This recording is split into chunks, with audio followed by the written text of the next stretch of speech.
شنو هو الجديد ديالكم في المجال الفني؟ انت عارفه اننا الان احنا في نهايه الموسم.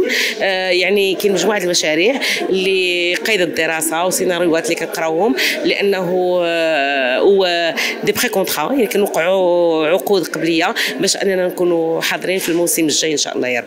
شنو هي اللي مثلا الدور اللي كتحلمي انك تجسديه وباقي ما جسدتيه لحد الان؟ هي كل الادوار قابله للعب وكل الحكايات قابله انها تحكى وتروى للمشاهد، فقط خاص شويه ديال التقنيات لكتابه السيناريو وكذلك طريقه الاخراج. فمجموعه الشخصيات ديال المراه المغربيه اللي مازال ما لعبتهاش، سواء تاريخيه او النضالات ولا نجاحات المراه المغربيه وفين وصلت اليوم.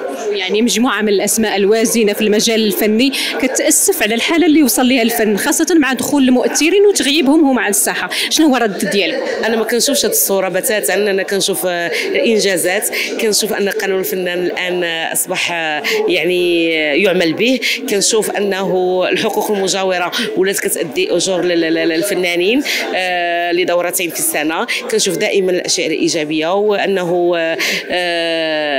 احنا اللي خاصنا نعطيو للفن المغربي باش يزدهر، ماشي اننا نبقاو نبكيو على الاطلال ونقولوا الفن ما عطاناش. يعني واش نقدروا نشوفوك في عمل مثلا درامي عربي؟